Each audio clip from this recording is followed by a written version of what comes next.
बच्चों, तो मैं आज पुनः आपके सामने वर्ग 8 के गद्यखंड पाठ 4 को पढ़ाने जा रहा हूं। पाठ का नाम है बाल गोविंद भगत। इसके लेखक हैं रामवृक्ष बेनीपुरी। रामवृक्ष बेनीपुरी, उनका जन्म 1899 ईस्वी में बिहार में हुआ था। उनकी मृत्यु 1968 ईस्वी में, अर्थात आजादी के पहले इनका जन्म हुआ और आजादी के बाद इनकी मृत्यु हुई। बच्चों, 10वीं कक्षा पढ़ने के बाद में इनकी पढ़ाई बंद हो गई। क्यों? 10 तक पढ़े थे, लेकिन 15 साल की उम्र में ही ये लेखन का कार्य शुरू कर दिया। इनकी लेखनी में अधिकतर देशभक्ति भावना उजागर होती है। रामवृक्ष बेनीपुरी कई बार जेल गए। ये स्वतंत्रता आंदोलन में अपने आप को न्यौछावर कर दिया। देश के प्रति इनमें बहुत ज़्यादा भक्ति थी। तो बच्चों, यहाँ जो किताब में दिया गया है बाल गोविंद भगत, एक कहानी है रामवृक्ष बेनीपुरी रचित रेखा चित्र। बाल गोविंद भगत धर्म के इस मर्म का उद्घाटन करता है कि धर्मपाल आडंबरों और अनुष्ठानों के निर्वहन में नहीं, बल्कि आचरण की पवित्रता और शुद्धता में है। नायक बाल गोविंद भगत गृहस्थ है। देखिए, प्रश्न कुछ आ सकता है कि गृहस्थ हैं और ये साधु भी हैं। उनकी वेशभूषा की साधुओं जैसी नहीं, लेकिन उनकी दिनचर्या और निर्णय मनुष्यता की सच्ची और सही परिभाषा रचने में सहायक है। चलिए हम बच्चों, आपको हम इस पाठ का संक्षिप्त रूप से आपको मैं बताऊंगा। बाल गोविंद, तो बाल गोविंद भगत मझले कद के गोरे चीटे आदमी थे, माने गोरे रंग के थे। और उनकी विशेषता ये बता रहे कि वे कपड़े से ज्यादा प्यार नहीं करते। कपड़े के नाम पर एक लंगोटी मात्र रखते थे। जाड़े के दिनों में काले कंबल लेकर के उड़ा करते थे। वे कबीर पंथी थे और अपने सिर पर एक कनपट्टी तक टोपी रखते थे। गले में तुलसी के जड़ का माला गुथ करके पहनते थे। अर्थात इतनी सुंदर, ऐसा देखने वाला दृश्य नहीं था। एक साधु की तरह दाढ़ी भले ही नहीं रखते थे, लेकिन उनका दिनचर्या स्वभाव एक साधुओं जैसा था। वे आडंबर नहीं करते थे। अब करते क्या थे, उनका एक चित्र आपको बताया जा रहा है, दिखाया रहे हैं। खेतों में काम करते थे और उनका व्यवहार था, वे कभी झूठ नहीं बोलते थे, खरा व्यवहार रखते थे। किसी से भी दो टूक बात करने में संकोच नहीं करते थे। न किसी से खामो खाम झगड़ा मोल लेते थे, किसी की चीज नहीं छूते थे, न बिना पूछे व्यवहार में लाते थे। नियमों का इतना कभी कभी बारीकी से पालन करते थे कि यहां तक कि वे दूसरे खेत में शौच करने भी नहीं जाते थे। तो कहने का मतलब वे अपने चीजों का अधिक व्यवहार करते थे। देखिए, उनकी दिनचर्या हो गई थी कबीर जी के दोहे को गाना।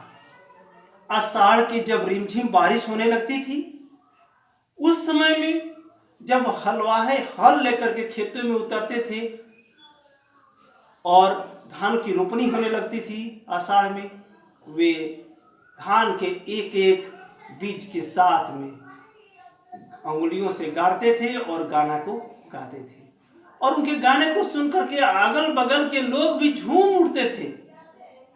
वे जिधर रहते थे लोग उनको जान जाते थे, बाल गोविंद भगत अभी कबीर जी के गाने को गा रहे हैं। उस पुरवैये ठंड में भी, जब आषाढ़ में बादल छाए हो और पुरवैया हवा बहती हो और गाना कोई गाता हो, उसका एक अलग ही आनंद आता है। आगे देखिए, बता रहे हैं रामवृक्ष बेनीपुरी कि आषाढ़ के बाद भादो महीना में मूसलाधार बारिश होती है और झिंगुर टीडे रात में अपनी आवाज तेज कर देते हैं। मेढक टर टर की आवाज करते हैं, लेकिन बाल गोविंद के जो गाने की आवाज को वे दबा नहीं पाते हैं। कार्तिक जब आती है, कार्तिक माघ पूस का ये कार्तिक का महीना आता है, जाड़े का दिन आ जाता है। और माघ में जब कुहेसे पड़ने लगते हैं, बहुत काफी ठंड बढ़ जाती है, उस समय में कार्तिक से लेकर फागुन तक उनका दिनचर्या यह है कि वे सुबह उठते हैं, 2 मील दूर जाकर स्नान करते हैं और आकर के अपनी कमरी ओढ़ करके पोखर पर बैठ करके अपनी खंजड़ी लेकर के कबीर जी के दोहे गाते हैं। वे गाते कैसे कैसे दोहे गाते हैं? गाते हैं, गोदी में पिया चमक उठे सखिया चिहुक उठे ना। अर्थात गोदी में ही है लेकिन वह सखी चिहुक उठती है। कभी कभी गाते हैं, तेरी गठरी में लगा चोर मुसाफिर जाग जरा जाग जरा। मतलब जगाते हैं, वे बताते हैं कि कबीर जी के दोहे के माध्यम से लोगों को संदेश देते हैं। देखिए, ये रहा उनका कार्तिक से फागुन तक का दिनचर्या। लेकिन गर्मी के समय में, सांझ के समय में क्या होता है? गर्मी के दिनों में जब वे खंजरी लेकर बैठते हैं, उनके आसपास उनके मित्र, उसके पड़ोसी, गांव वाले आकर बढ़ जाते हैं और उनके दोहे को दोहराते रहते हैं। जैसे वे गाते हैं उनको दोहराते हैं और खंजरी भी कभी कभी तेज हो जाती है उस ताल के साथ, उन स्वरों के साथ। लोग उन गाने का आनंद लेते हैं। बच्चों, ऐसे व्यक्ति जो अपना जीवन कबीर दास के वचनों के आधार पर चला रहे हैं, उनके साथ एक घटना घटती है। वो घटना कैसी है? पहले ही बताए हैं कि वह गृहस्थ थे। उनकी पत्नी तो उस समय नहीं थी जब लेखक वहां उनके बारे में लिख रहे हैं, लेकिन बता रहे हैं कि उनका एक बेटा था और एक पतोह थी। बेटा कैसा था? सुस्त और भोदू, मतलब कि बहुत उसको कहेंगे कि निराला था। उसको कोई खास चंचलता उसमें नहीं थी, बुद्धि भी कम थी। इसीलिए बाल गोविंद अपने बेटे को अधिक प्यार करते थे और ऐसे ही व्यक्ति को अधिक प्यार की जरूरत होती भी है। एक दिन घटना ऐसी घटती है, दुखद घटना। अचानक उनका बेटा गुजर जाता है। जब गुजर जाता है, उस समय बाल गोविंद करते क्या है? उनकी पतोह घर में बैठकर रोती है और बाल गोविंद अपनी खंजरी लेकर के पुनः बैठ जाते हैं और गाते रहते हैं। अपनी पतोह को समझाते हैं कि अरे पगली क्यों रो रही है, ये तो बिरहनी प्रेमी के साथ जा मिला है, अर्थात आत्मा परमात्मा से मिल गया, इससे बढ़कर खुशी की बात और क्या हो सकती है। उसके मन में उत्साह भरते हैं। आगे ये बात पूछा जा सकता है, प्रश्न है कि अपने बेटे की मृत्यु के बाद उनका भाव क्या था।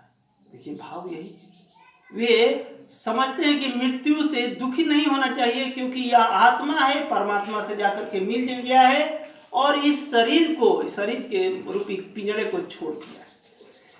आगे बता रहे हैं कि जब क्रियाक्रम की बात आती है तो वह अपनी पतोह से मुखाग्नि दिलवाते हैं। देखिए, ये प्रश्न है कि मुखाग्नि क्यों दिलवाते हैं? कारण यह है कि हमारे हिंदू संप्रदाय में यह एक प्रथा है कि जो व्यक्ति का सबसे प्रिय होता है वही मुखाग्नि देता है। अर्थात अगर बेटा अपने पिता का मुखाग्नि देता है, छोटा बेटा अपनी माँ का मुखाग्नि देता है, क्योंकि छोटे बेटे को माँ बहुत प्यार करती है, बहुत दुलार करती है। अर्थात यही चीज होता है जो अधिक, किसके बाल बच्चे प्यारे नहीं होते हैं, जब प्यारे ही उसके मुख अग्नि देते हैं। अब यहाँ बाल गोविंद अपनी पतोह को कहते हैं कि तुम मुख अग्नि दो। यहाँ पर उसके प्रेम, सबसे अधिक प्रेमी ही उसे मुख अग्नि देते हैं। आगे बता रहे हैं अभी उस पतों के क्रियाक्रमों के बाद में पतों को घर से विदा कर देते हैं कि तुम यहाँ रहकर क्या करोगी, तुम दूसरी शादी कर लो। बाल गोविंद अब अकेले घर में हो जाते हैं। अब उनका दिनचर्या क्या होता है, संतों के साथ समागम करना, संतों के साथ बैठ करके बातें करना। तो याद रखिए, इस रामवृक्ष बेनीपुरी लिखते हैं कि संतों को क्या चाहिए, कभी भी संत को समागम अर्थात बैठ करके धर्म चर्चा, और किसान को कभी, संत कभी आश्रित नहीं रहते हैं, दूसरे पर आश्रित नहीं रहते हैं, और किसान कभी भिक्षा नहीं मांगते हैं। दो बात याद रखिए कि किसान कभी भिक्षा नहीं मांगता और संत कभी दूसरे का सहारा नहीं लेता है। तो बच्चों, इस तरह से कुछ दिनों के बाद में वे समागम करते हैं, 30 कोस दूर जाकर के गंगा स्नान करते हैं और वह पैदल चलते हैं। ये दिनचर्या बन जाता है। अपने खंजड़ी से कबीर के दोहे कहते हैं और एक दिन शाम को दोहे गाते गाते सो जाते हैं। पुनः सुबह में उनके गाने का स्वर नहीं सुनाई देता है, अर्थात इस पिंजरे से उनकी आत्मा छोड़ करके चली गई है। तो बच्चों, ऐसे तो हम आपके प्रश्नों का जवाब कुछ हद तक दे दिए हैं। अगले ऐसे मैं आपको भेज दूंगा कुछ प्रश्न आपके होमवर्क के लिए, आप फिर कॉपी पर बनाएंगे इन प्रश्नों को जो आपकी किताबों में दिया गया है। मिलते हैं अगले वीडियो में। धन्यवाद।